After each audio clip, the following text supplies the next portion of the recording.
Welcome back to the Broad Street Benchwarmers podcast. My name is Adam Dan. Ethan Leviditis is here with me. Michael Cormelos, unfortunately unable to join us. He is currently jumping into cold water in the middle of winter, so we wish him great luck with that and hope he does not get hypothermia. But just a couple of hours ago, the National Basketball Association was completely flipped on its head. And so we come to you here now in the wake of what just happened. Ethan, your initial thoughts on PJ Tucker headed to the Utah Jazz. Yeah. I think the Drew Eubanks pickup for the Clippers is really significant. I think straight up from Mo Bamba is a nice move because PJ Tucker, I know he wanted out. He needs minutes on a terrible basketball team. Obviously, and he'll get that with the obviously. Yeah. Before they inevitably trade Walker Kessler to the Lakers for a couple seconds. At his advanced age of 40, PJ Tucker needed those minutes. No, we are here because in what I think perhaps is the most shocking trade in the history of the NBA, we'll dive all into it in just a bit. The Los Angeles Lakers, in the three-team deal, acquire 25-year-old Luka Doncic, Markieff Morris, and Maxi Kleber in exchange for Max Christie, Anthony Davis, and a 2029 first. They send Jalen Hood-Schifino to the Utah Jazz and 3 second-round picks. The entire scope of our league has completely shifted. Yep. So we will refocus. Ethan, your initial thoughts on this just groundbreaking move? I think Danny Ainge had a great couple of days acquiring former first-round pick Jalen Hood-Schifino in a couple of seconds. But yeah, this is unbelievable. There's no real logical explanation from the Mavs point of view, unless the only logical explanation is Luka is not going to resign, or he is physically, he'll eat the table, as they say.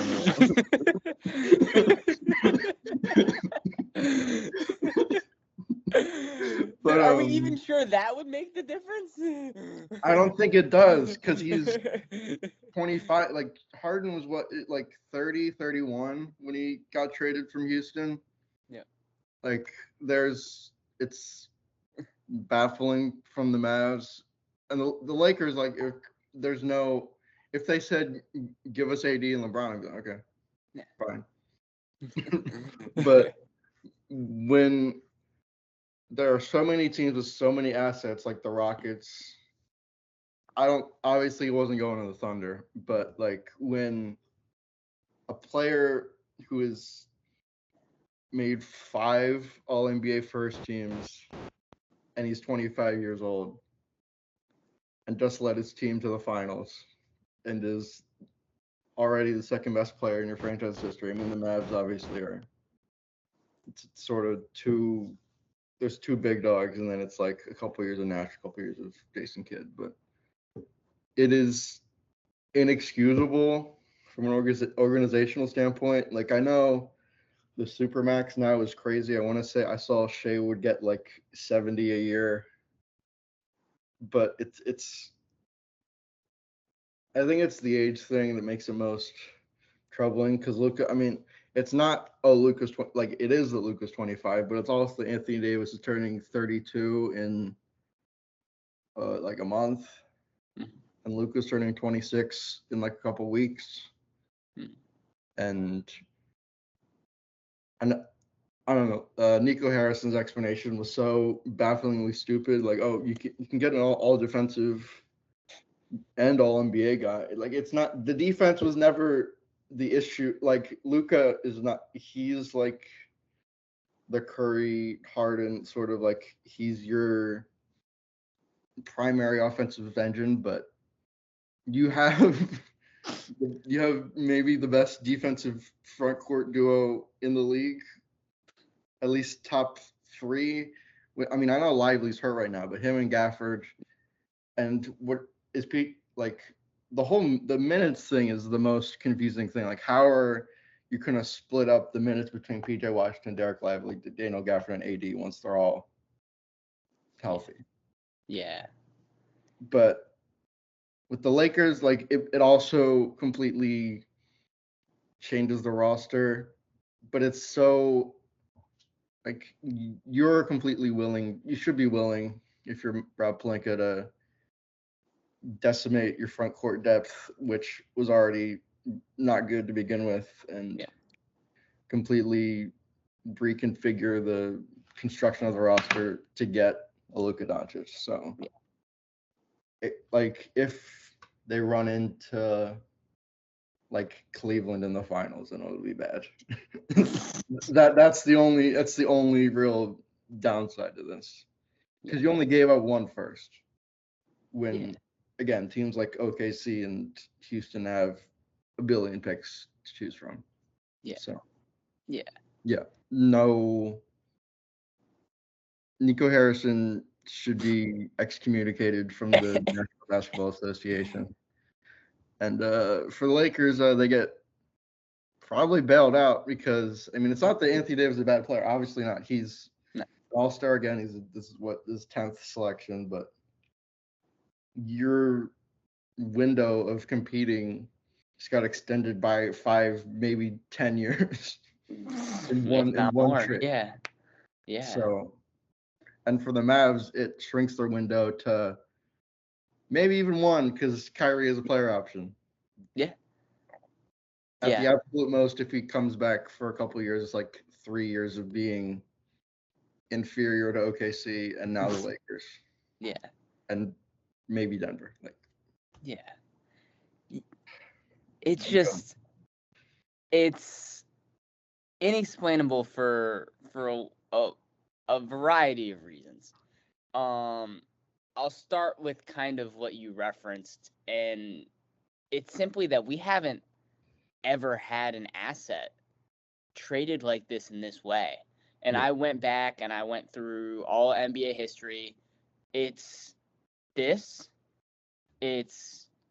Wilt, and it's Kareem, essentially. But when you think about Wilt and Kareem and where they were in their careers, it's like, 29, 30 years old. I think Kareem was on the other side of 30 by that point. We're talking about a 25-year-old top 100 player in NBA history. Being moved for pennies on the dollar. It's just, I mean, completely befounding.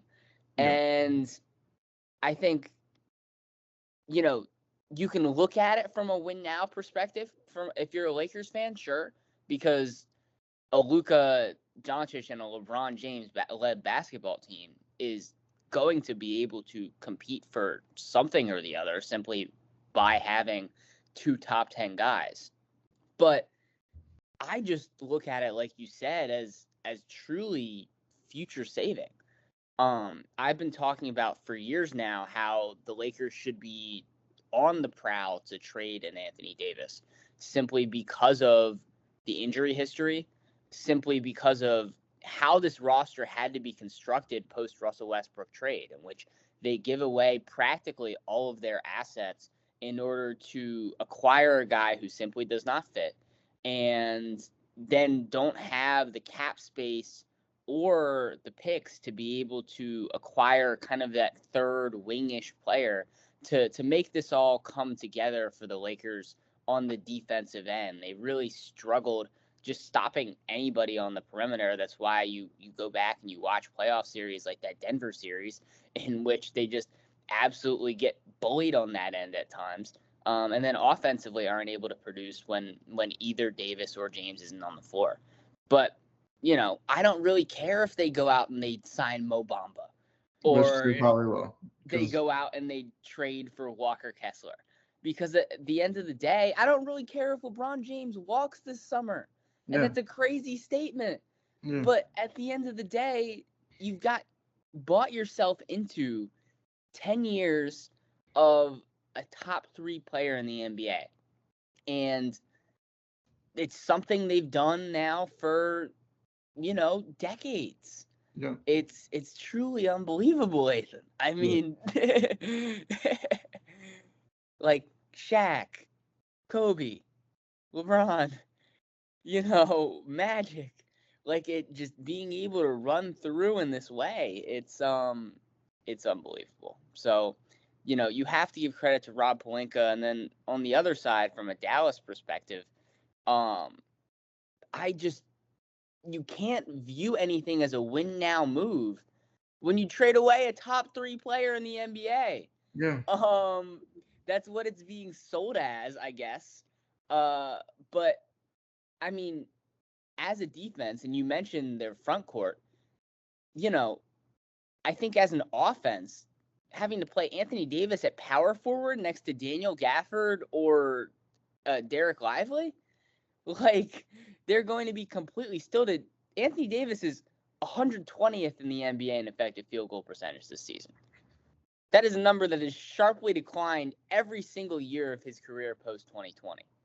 You cannot tell me that he's going to be an effective scorer in the year 2025 in this type of offense, playing the 4. So one of those assets is going to have to be moved as well.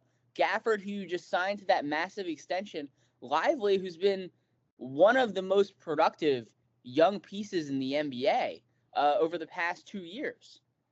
And so just continuing to create conundrum after conundrum for yourself. And for a team which I think on paper right now in this Western Conference is at best a 5 seed and a second round exit. Yeah.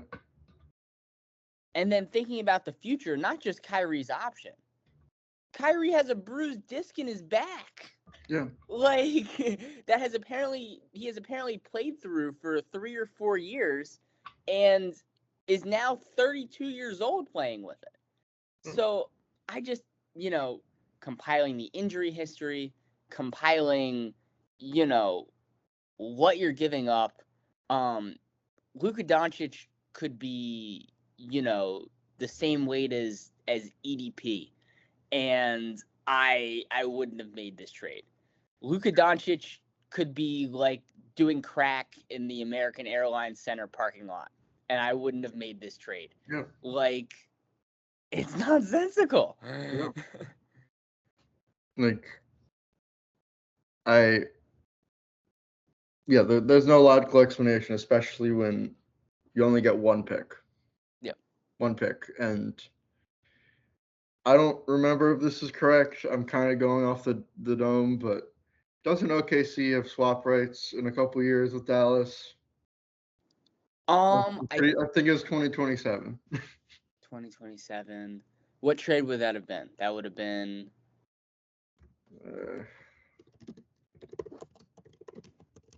It's not Quentin. It's not the Quentin Grimes deal, is it? It says the rights they've announced. Okay, this is was it in like? I guess it was in the Lively Case and Wallace draft day trade. They're like, yeah. okay, we'll give you a swap. Yeah. It's 2028. Yeah. And OKC will not be a retirement home in 3 years. So yeah. I mean, obviously, when you make that trade, what is that 2 years ago? You're not like, well, we'll have Luka. It'll be like a bottom 10 pick in the first round, and now that could be like legitimately top 5. Yeah. No, it's just thinking about the future of this team is truly a struggle, because you've basically prayed as a franchise for years and lucked out in the way that you were able to win in that Hawks trade and luck into Luka Doncic in the way they did in acquiring a superstar. But this is a Mavs team that this way of Lively has not drafted well over the last couple of years either. Yeah. You think about it, I mean, it's Josh Green, Jaden Hardy. Green, yep. Yeah. Like it's not been, productive first round pick after productive first round pick. And then the timing of this as well, because as we sit here, it's February 2nd. Mm-hmm. Like, you had an entire week to scour and kind of generate interest in any kind of Luka Doncic trade. Yeah. And thinking about the packages out there, I mean, I think about a Houston Rockets team Yeah. that would have licked their chops. Yeah. I mean, or a Minnesota Timberwolves team, or I mean, anybody. Yeah. I can probably Yeah. throw out 29 teams Yeah. who would have licked their chops in this way. Yeah. So And it's I would just, say this is like the 13th best trade you could have gotten. yes, absolutely. Absolutely. And And the I only like reason it's Anthony not Davis. lower is because Anthony Davis is a good basketball player Yeah. right this second. Yeah. I'm a pure Anthony Davis believer. What he has contributed to that Laker team defensively this year, and the health he has kept up over the last 2 years, has been just a complete difference maker for that franchise. And I don't want that to get misconstrued here. I mean, I thought he should have been an all-star starter. I think he's one of the 3 best defenders on the planet right now as a rim protector. And, for all my complaints about his aggressiveness at times offensively, has shown a greater desire to do that at times, especially over the last 2 years. He's probably worth 5 first-round picks, Yeah. if not 6. I would argue that. But there's no assigned value to an asset like Luka Doncic. Luka Doncic is not an asset. Luka Doncic shouldn't be on the market. Yeah. He's Luka fucking Doncic. Yeah. But didn't they make the call first though? They're like, yes. Hey, Luka. It's like, it's unbelievable. Yes. It's impossible to imagine. Yeah. So from there, I think you have to wonder about this upcoming trade deadline, because we've now reached a point, I guess, in today's NBA. And I know we talked about player empowerment and blah, blah, blah, blah, blah for so long, but this isn't even relevant. It's not relevant. Well, yes, I think about this, and I think about the Fox deal, in which they're apparently trying to get ahead of the contract, right? And there's all the reports saying that they're the ones trying to deal Fox ahead of this. And it truly feels like we may be embarking on a new era of the NBA with the second apron and with this kind of shift here. Yeah. Yeah. I was just saying it's not relevant because it wasn't like Luka asked for a trade. It wasn't like Anthony Davis asked for a trade. It wasn't LeBron being like, hey, get me Luka Doncic. It's like, yeah. But now it's kind of just like a no man's land. It's like I guess this has to be an outlier because, I mean, obviously De'Aaron Fox is a top like 25, 30 player in the league. Yeah. But I can't imagine the new CBA is going to scare teams that much so that they trade their 25-year-old superstar who would be a Hall of Famer if he got in a car crash today. Yeah. Yeah. No, I completely agree. But even still, like, I mean, for those lower tier guys, like it definitely becomes. The Kings will probably get a better package if I'm being. Yeah, they probably will. And they'll do so to get under this apron, which is what the Mavs do through this deal. I mean, they are now within the first apron, and will not sign Luka to that supermax. And now the Lakers can't, and the Lakers can. Good for them. Yeah. They save like a couple $100 million. Yeah, it just feels like that's what this supermax was invented for, right? Is the Luka Doncic's. Yeah. So it's really nonsensical. So I'm trying to think now because obviously LeBron and Luka are your two number one, number two offensive. Like, do they just trade Austin Reeves now? I don't think so. because that's really tricky because he has like one of the most team-friendly contracts in the league relative to his ability. Mhm. But it's like you're going to be playing Jackson Hayes like 25, 30 minutes a game now. Yeah. Like, are they just going to punt on big until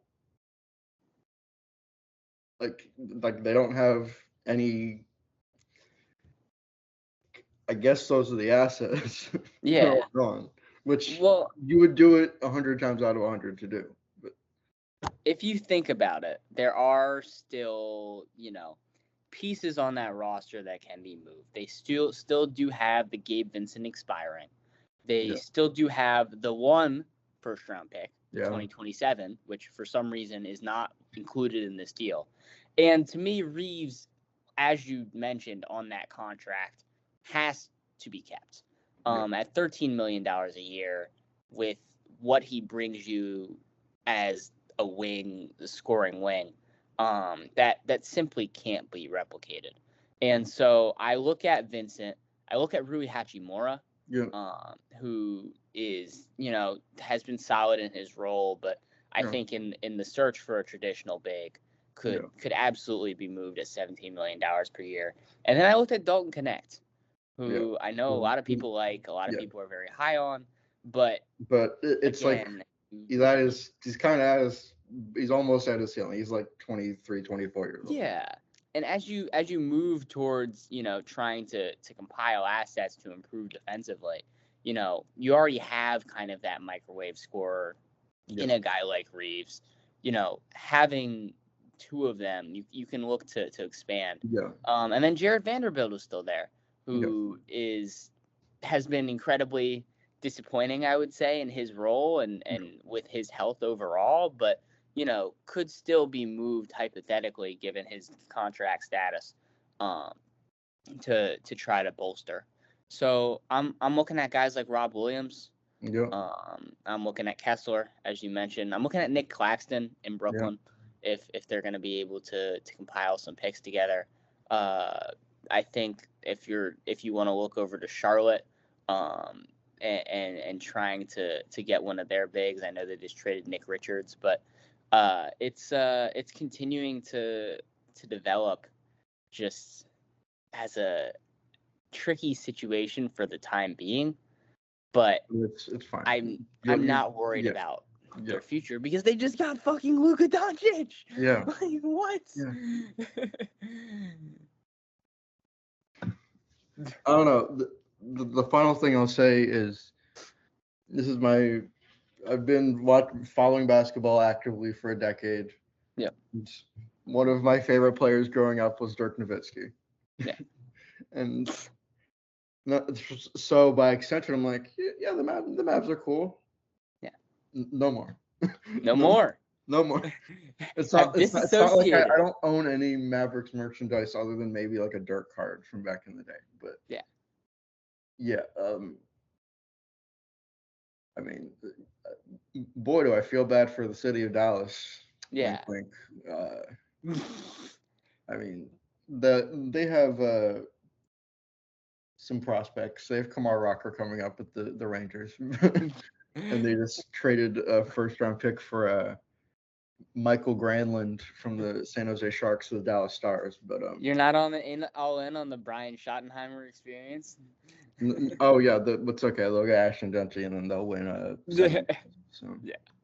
No, I mean, I'll close with this. I think there's a lot being put on Nico Harrison, and I completely agree. The responsibility has to be the GM.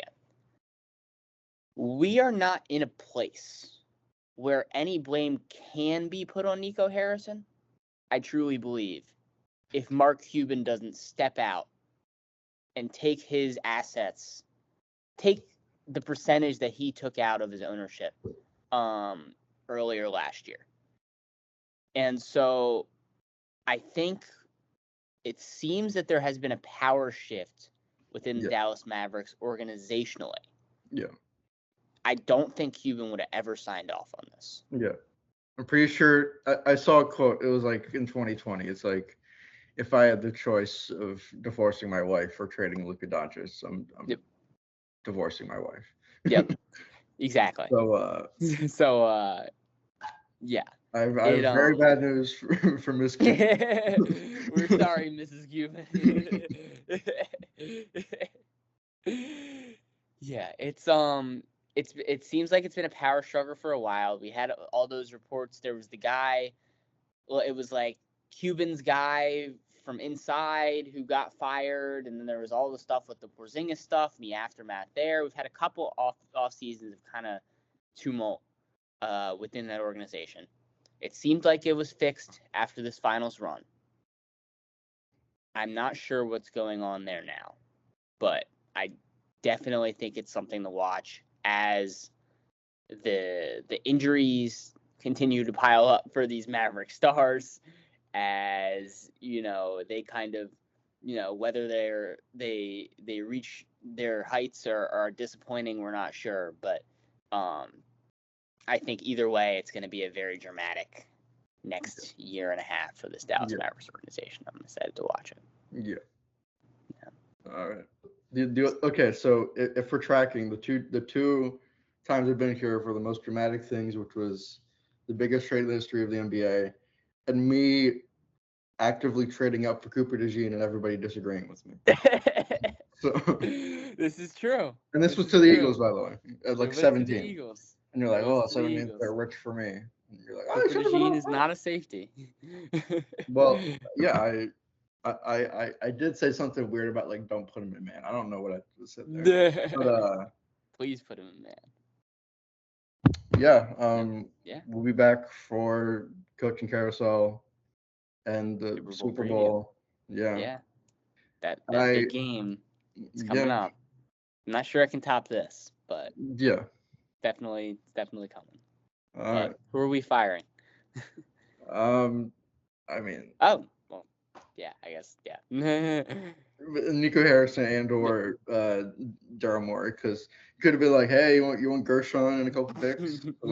Hey, that Paul George contract looks really good. Yeah, it's a tradable contract. Yeah. Yep. All right. See you guys soon.